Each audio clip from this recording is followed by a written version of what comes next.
همه فکر می کردند کبرا دیوانه است، اما وقتی مردی با ترس مرد، گورکا از چیزی نادیدنی فرار کردن و کودکی مرده دوباره به زندگی برگشت، فهمیدیم کبرا دیوانه نبود و دیوانگی نقابی بود برای ایستادگی در برابر ظلم و او هیچ وقت تنها نبود.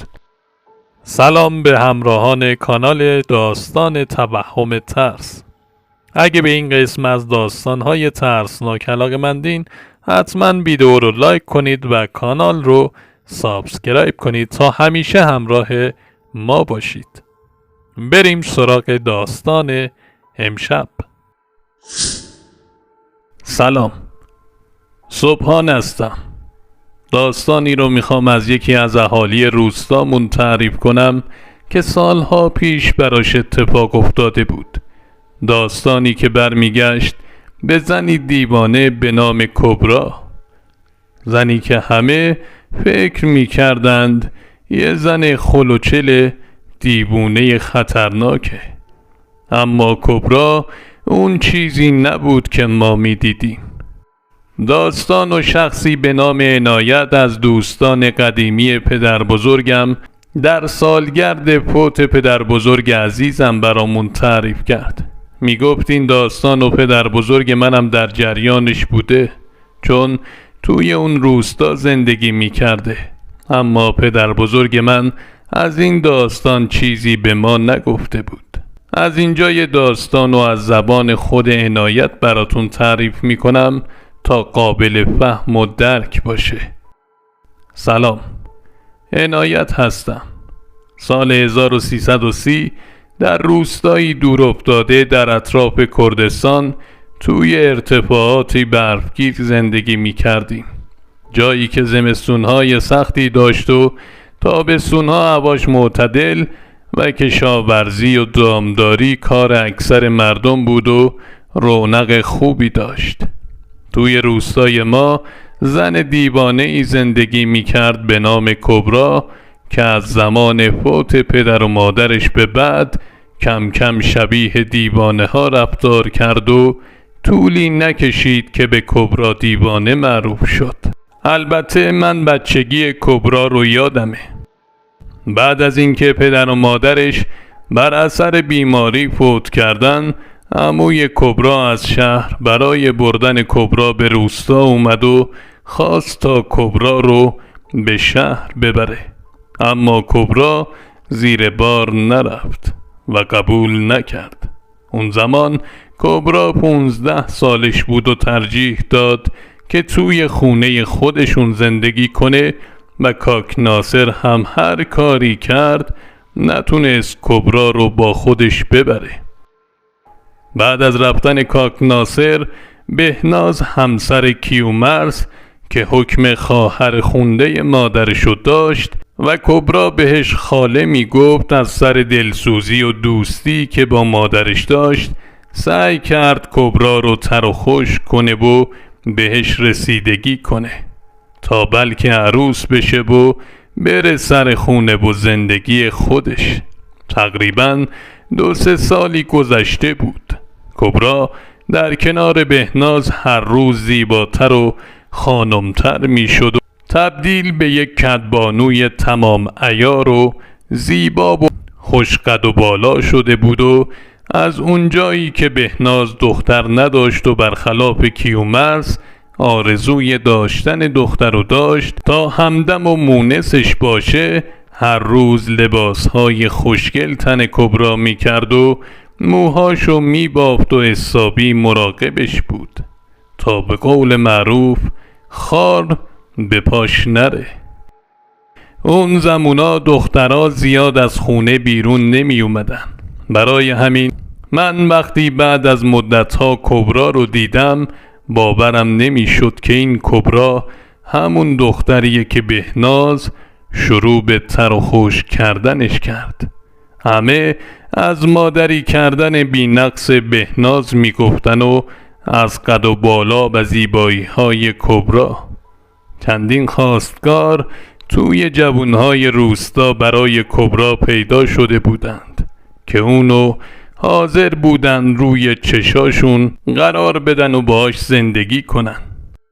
اما بهناز با اینکه کبرا 18 سالش شده بود ولی ازش دل نمی کند و می گفت هنوز زود کبرا عروس بشه. کبرا همچون بهناز و دوست داشت از اینکه در کنارش باشه خوشحال بود، تا اینکه یه همهمه و یه سر و صدای عجیبی توی روستا پیچید و از اونجایی که مردم روستای ما همگی با هم خوب بودند و روستای آرومی داشتیم، وجود همچین سر و صدایی برای همه عجیب بود.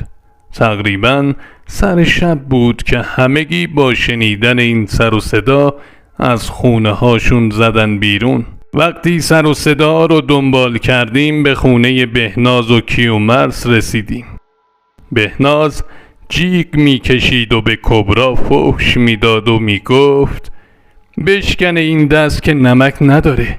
من تو رو روی چشام بزرگ کردم و از گل نازکتر بهت نگفتم. همه مردم روستا شاهدن.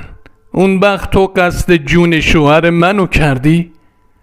کبرا نشسته بود گوشه حیاط خونه و با لباسهای آشفته و نامرتب به دیوار تکیه داده بود و دستشو روی گوشاش گذاشته بود و سرشو بین پاهاش گرفته بود و حق حق می کرد و اشک می ریخت و یه چاقوی خونی جلوش افتاده بود و هی می گفت تقصیر من نبود، تقصیر من نبود. وقتی رفتیم توی حیاط کیومرث رو دیدم که توی خونه داره آه و ناله میکنه و خواهراش اومده بودن و داشتن پاشو میبستن. تو اون لحظه داشتم فکر میکردم با چیزهایی که دارم میبینم چه اتفاقی میتونه افتاده باشه. تو همین افکار غوطه‌ور بودم که صدای ناله‌گونه کیومرث رو شنیدم که گفت من در حق تو پدری کردم. اون وقت همین که بهت گفتم بالای چشت ابروه تو باید به من حمله کنی و این بلا رو سرم بیاری؟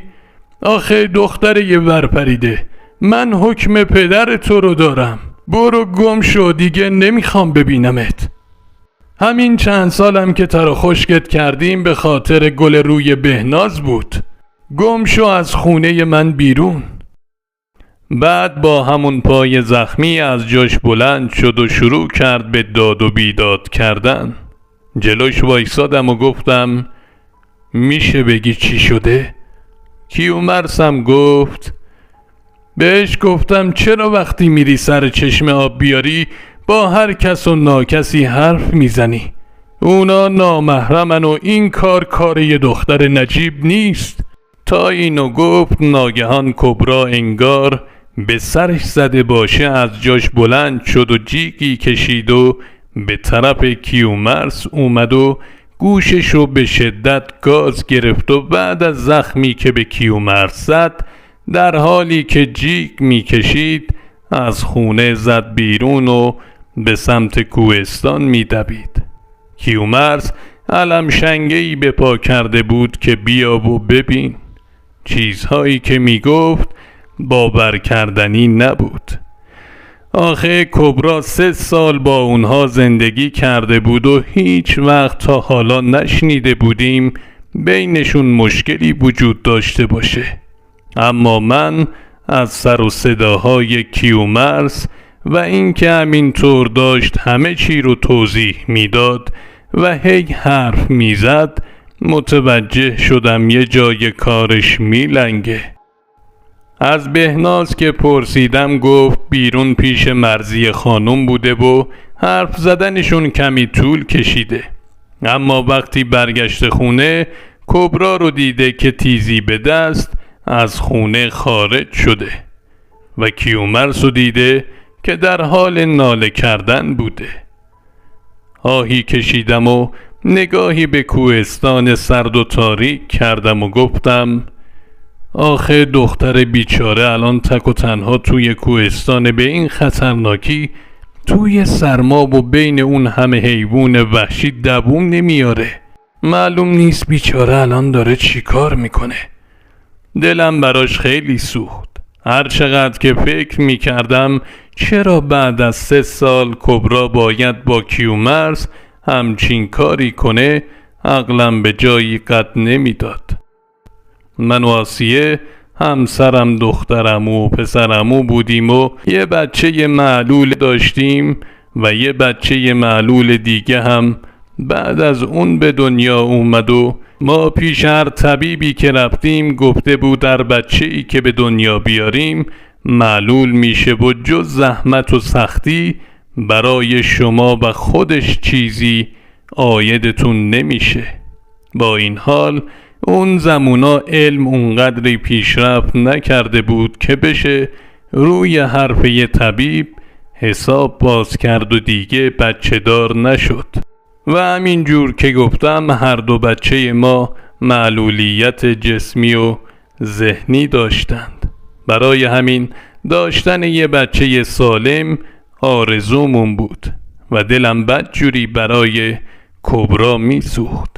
از آسیه خواستم تا قدری آب و نون و غذا مهیا کنه تا بلکه برم توی کوهستان و پیداش کنم. آخه می ترسیدم دختره یتیم از سرما یخ بزنه و توی گرسنگی بمونه و خوراک گرگ ها بشه.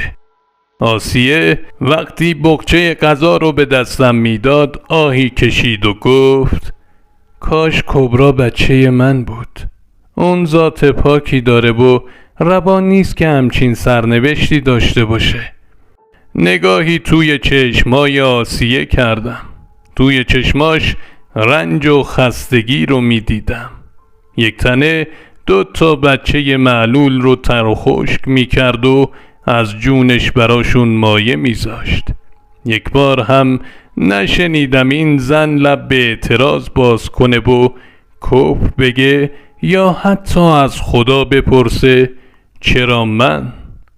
در صورتی که من صبرم کمتر از اون بود و با این که کفر نگفته بودم اما سر نمازم تا دلتون بخواد از خدا پرسیده بودم چرا من؟ بیشتر دلم به حال آسیه میسوخت. همیشه به خدا میگفتم آسیه زن مؤمن و بنده خوبی برات بوده و آزارشم تا به حال به هیچ کدوم از خلقت نرسیده. پس چرا این همه رنج و درد و این همه حرفی که پشت سرش میزنن باید وجود داشته باشه و تاوان کدوم گناهشه؟ با شرمندگی سرم و پایین انداختم و گفتم تو زن خیلی خوبی هستی. مطمئن باش خدا یه روزی جبران همه این رنج و سختی که میکشی رو میکنه. آسیه لبخندی زد و گفت زودتر برو تا بلایی سر کبرا نیومده. هر طور که هست برش گردون بیارش اینجا. دختره یتیمه و گناه داره و خدا رو خوش نمیاد. هفته پیش برف باریده بود و چون ما توی ارتفاعات و کوهستان بودیم همه جا به شدت سرد بود و روی کوه‌ها برف زیادی نشسته بود و کبرا وقتی به طرف کوهستان رفت لباس گرمی تنش نبود.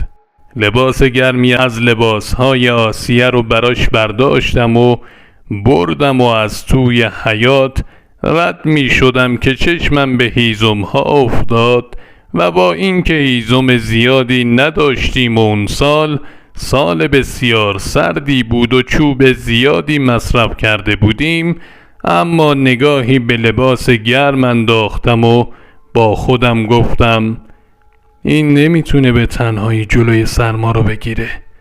حتما یخ میزنه. برای همین تلی از هیزم ها رو با تناب بستم و پشتم انداختم و به طرف کوهستان راه افتادم. قبل از رفتن به سراغ سگ گلم رفتم و برای اینکه راحت‌تر کبرا رو پیدا کنم و اگه حیوان درنده‌ای حمله کرد خیالم راحت باشه اونو با خودم بردم. از اونجایی که دستم پر بود بارها روی سنگ‌ها و کوه زمین خوردم و حتی آسیب دیدم. کوهستان بزرگ بود و مجبور بودم مرتب کبرا رو صدا بزنم تا بلکه بتونم پیداش کنم. آخه پوشش برف روی زمین باعث شده بود که سگم یعنی سرلک نتونه درست بو بکشه و رد کبرا رو پیدا کنه. به سگم سرلک میگفتم چون لکه مادرزادی بزرگی روی سرش بود و به همین خاطر اسمشو سرلک گذاشته بودم. هنوز خیلی نگذشته بود که زمزمه‌ای به گوشم خورد و انگار داشت راهو بهم نشون میداد، اما درست نمیفهمیدم این صدا از طریق گوشم به مغزم میرسه یا صدا توی سرم میچرخه. ولی هر چی که بود به من مسیر رو داشت نشون میداد و صدا شبیه صدای کبرا بود. بعد از طی کردن مسیر خیلی زیادی صدا قطع شد و صدای گریه های کبرا به گوشم رسید.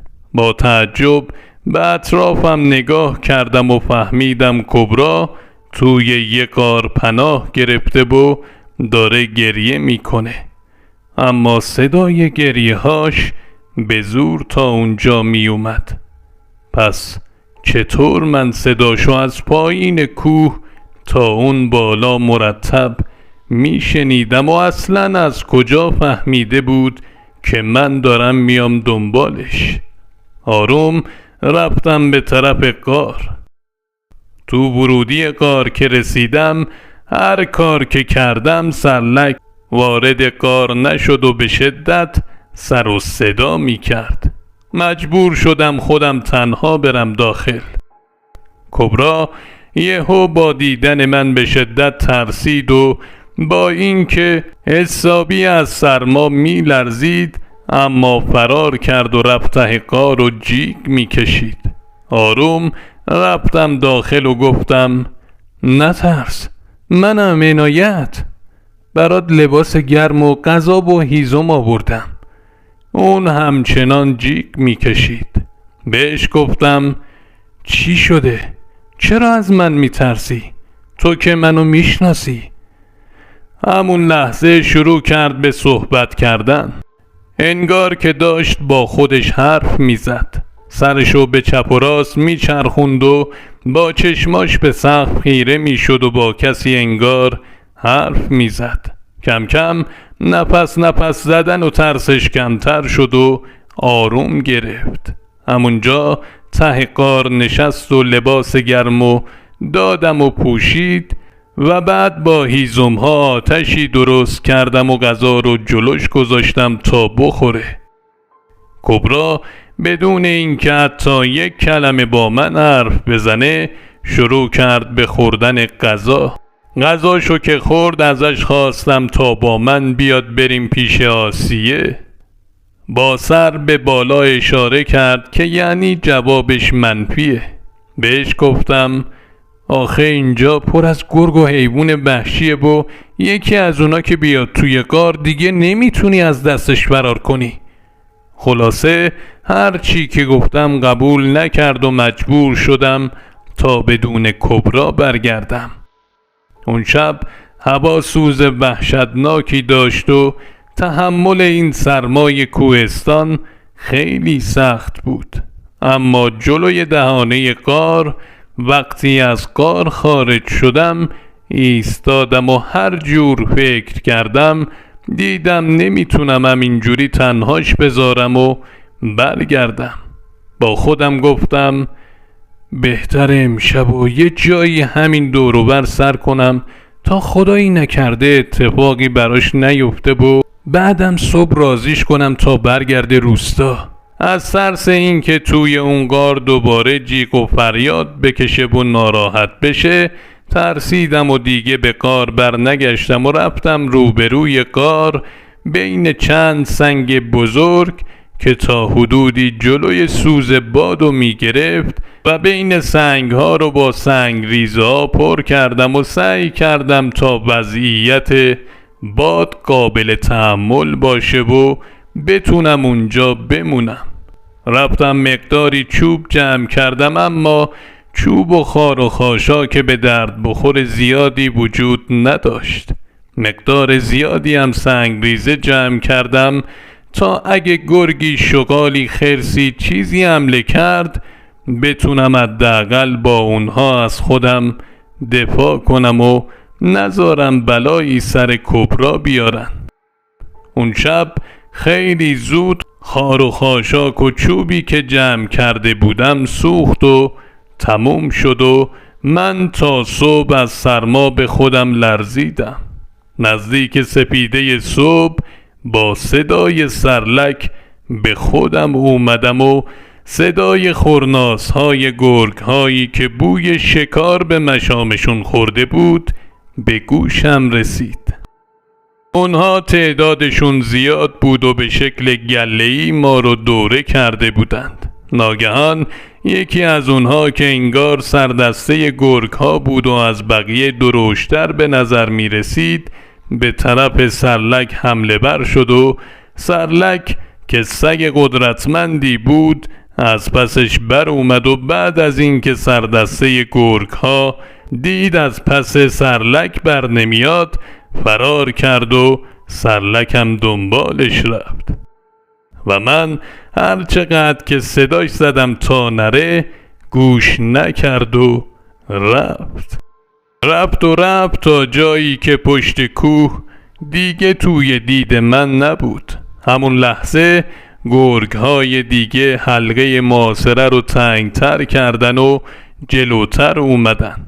چند تا از اونها به طرف دهانه غار رفتن و چند تاشونم سمت من اومدن. سنگ‌ها رو از روی زمین برداشتم و به سمتشون پرتاب کردم. کار دیگه ای از دستم بر نمی اومد. اونها زیاد بودن و من یک نفر.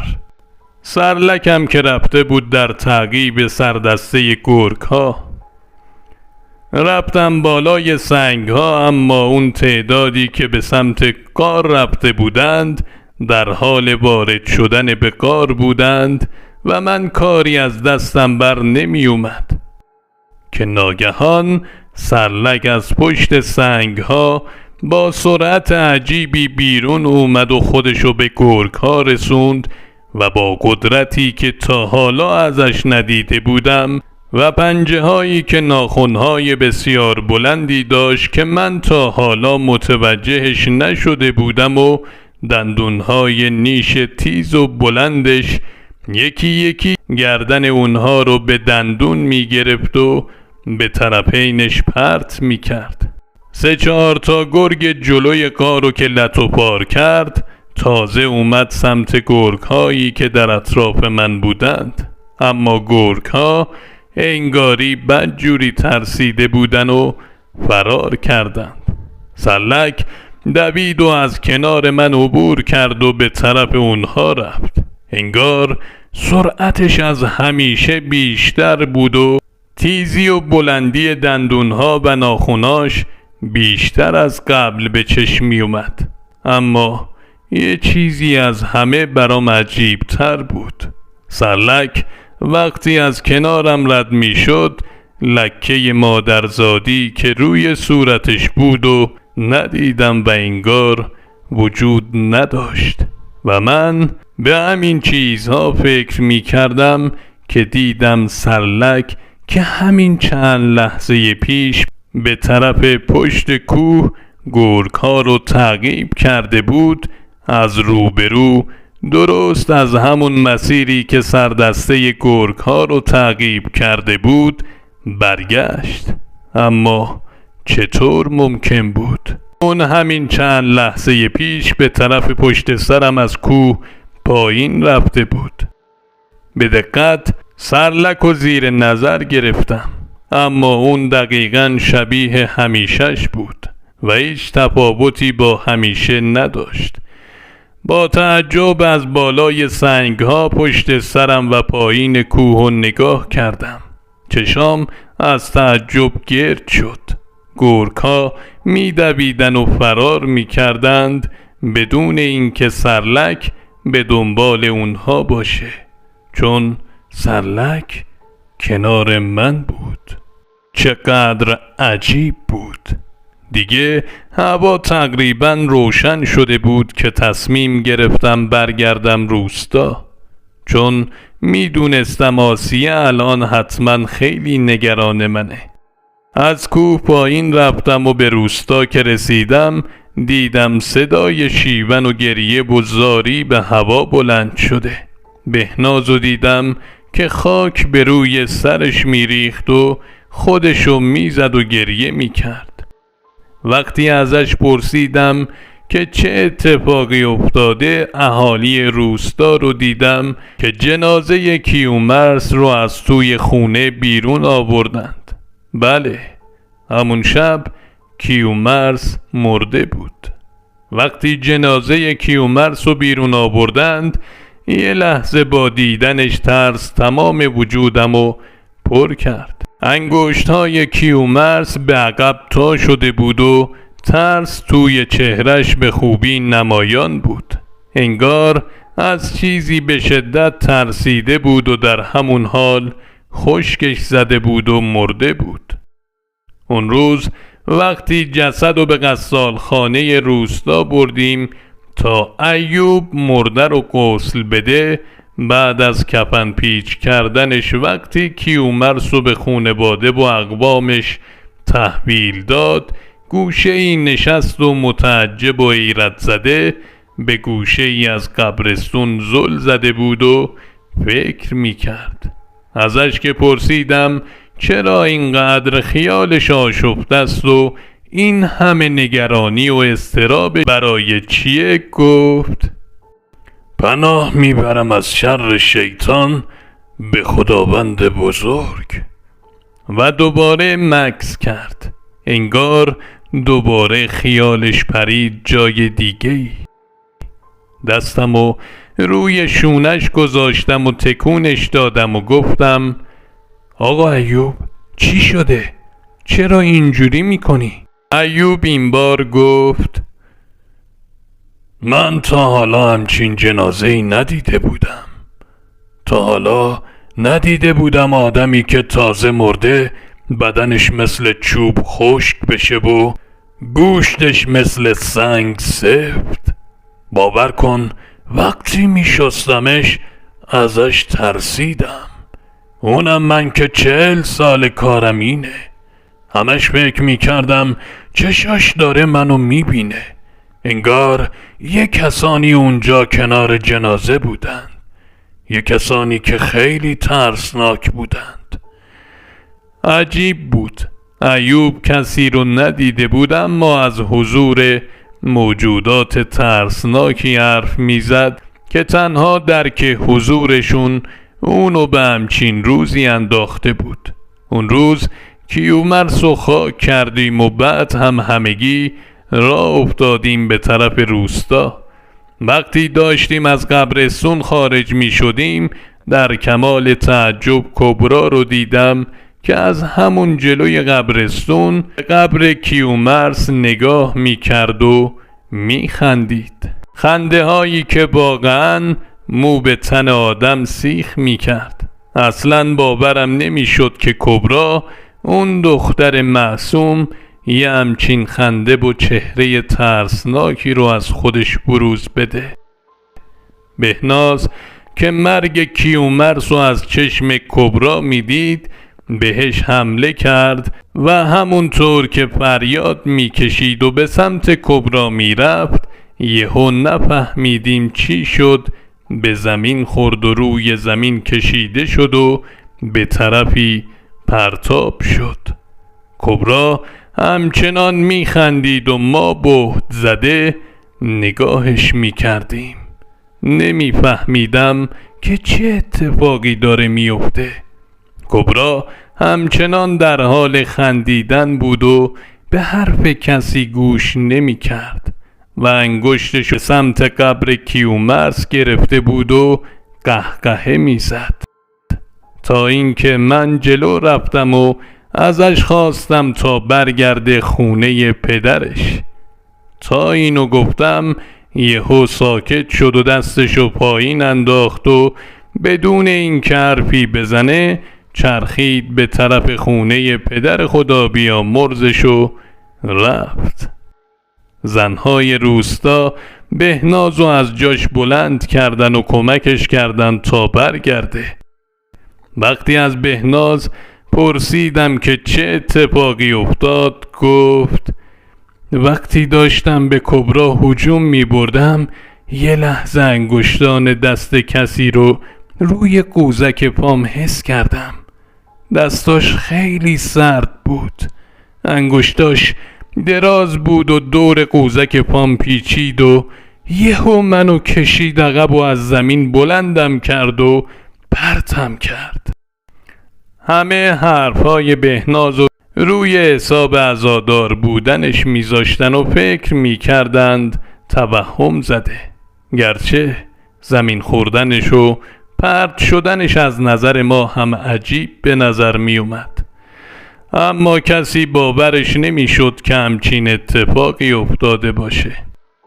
از اون لحظه به بعد کبرا مثل دیوونه ها رفتار می کرد و مدام با خودش حرف می زد و پچ پچ می کرد و با انجام کارهای عجیب و غریب مثل جابجا کردن سنگ، چوب، خاک کردن یه سری اجسام مردم رو به وحشت انداخته بود و مردم همش فکر می کردند اون دیوونه شده و خطرناکه و به کل همه طردش کرده بودن و هیچ کس جرأت نمی کرد حتی بهش نزدیک بشه، طوری که هیچ کس بهش کمک نمی کرد و بعد از مرگ کیومرث همه کبرا رو بدشگون و نحس می دونستند و حتی بعضی وقتها که کبرا از روی تنهایی به اونها نزدیک می شد با سنگ می زدنش و کبرا رو از خودشون دور می کردند.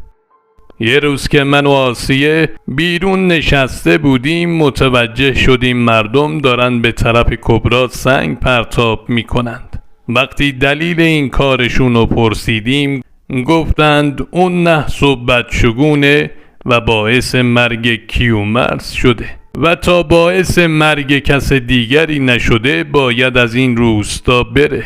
وقتی طرفشو گرفتم حتی به طرف منم سنگ پرتاب کردن و گفتند تو و زنتم بدشگون هستین، شما هم اگه نحس و بدشگون نبودین بچه هاتون معلول به دنیا نمی اومدن. ناگهان کبرا رو دیدم که مشتشو به هم فشار میداد و دستش از شدت خشم می لرزید و انگار داشت از کوره در می رفت. فوراً به آسیه اشاره کردم و ازش خواستم کبرا رو به خونه خودمون ببره. کبرا در حالی که به مردم خیره شده بود و با خشم نگاهشون می کرد به سختی بالاخره از اونجا رفت و وارد خونه ما شد. سری تکون دادم و رو به مردم گفتم اون یه بچه یتیمه و معلوم نیست کیومرث باش چی کار کرده که کبرا همچین کاری انجام داده. مگه تا قبل از اون کبرا حال و روزش اینجوری بود؟ این آشفتگی احوالش به نظر من برای حرفایی که کیومرث میزد نبود. خدا میدونه که چه اتفاقی بینشون افتاده. و بعد گفتم از خدا بترسین که آه بچه یتیم نگیردتون. و بعد پشت کردم به جمعیت و رفتم به طرف خونه. اما تا خواستم در رو باز کنم سنگی بزرگ به طرفم پرتاب شد و خورد توی فرق سرم و سرم شکست. برگشتم به جمعیت نگاه کردم.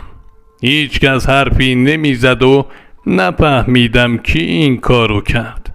فقط همگی ریز ریز به من میخندیدند تا اینکه مردم شروع کردن به داد و بیداد کردن و گفتن یا کبرا از اینجا باید بره یا کاری میکنیم شما هم همراه با کبرا روستا رو ترک کنید. پوزخندی زدم و رفتم توی خونه. دستم و محکم روی سرم گرفته بودم تا جلوی خونو بگیرم. کبرا وقتی سر شکسته منو دید رفت کنج دیوار حیاط و رو به دیوار و پشت به ما شروع کرد به پچ پچ کردن و با خودش حرف میزد. بعد هم همونجا نشست و سنگی رو از روی زمین برداشت و با اون سنگ روی دیوار خطی کشید و چنان سنگ و روی دیوار فشار داد که بخشی از کاهگل روی دیوار شکست و کنده شد و در همون لحظه صدای آه و ناله یکی از اهالی به گوشم رسید. در رو که باز کردم دیدم یه نفر افتاده روی زمین و پاشو گرفته با از درد فریاد میکشه. همه ترسیدن و ازش دور شدن. من رفتم بالای سرش و گفتم چی شده؟ چرا اینقدر فریاد میکشی؟ اون گفت منو ببخش، من تو رو با سنگ زدم. گفتم چی شده که داری عذرخواهی میکنی؟ گفت الان یه نفر با یه سنگ بزرگ زد توی ساق پام. سنگ اونقدر محکم به پام خورد که فکر کنم پام شکسته. وقتی شلوارشو بالا داد و ساق پاشو دیدم نزدیک بود از تعجب شاخ در بیارم، ولی هیچ سنگ بزرگی اون اطراف نبود و هیچ کس هم ندیده بود که کسی سنگی به پای اون زده باشه. ولی خودش همه ماجرا و اون نفر خشمگین و با چهره ای ترسناک دیده بود. کم کم دوزاریم داشت جا می افتاد. رفتم توی خونه و به کبرا نزدیک شدم و گفتم چی شده کبرا؟ چی بین تو و کیومرث گذشته؟ اون روز کبرا راز تلخی رو برملا کرد و گفت اون شب که من کیومرث رو زدم اون با نگاه هوس‌آلودی به من دست زد و به زور میخواست به من. در همون لحظه بغضش ترکید و شروع کرد به اشک ریختن. تازه فهمیدم که چه بلایی سرش اومده بود و چرا کیومرث رو زده بود، چرا از مرگش خوشحال شده بود. از کبرا با آسیه خواستم همه چیز همونجا بین خودمون بمونه و به کسی چیزی نگیم و بعد از کبرا خواستم تا پیش ما زندگی کنه و همدم آسیه باشه. دوباره رفت کنج دیوار و با خودش شروع کرد به حرف زدن. انگار داشت با خودش مشورت میکرد. بعد برگشت و گفت قبوله، به شرطی که بذارین کمکتون کنم و از بچه ها من مراقبت کنم. انگار عقلش داشت سر جاش می اومد و من خوشحال بودم که داشت کم کم حالش بهتر می شد. یک ماهی از بودن کبرا در کنار ما گذشته بود. یک شب کبرا که به بچه ها رسیدگی می کرد به من و آسیه سر سفره گفت که بچه بزرگم که معلولیت جسمی و ذهنی داشت تا چند روز آینده فوت میکنه، اما بچه کوچکم که حالا نزدیک به 3 سالش شده بود حالش خوب میشه و معلولیت ذهنی که داره از بین میره.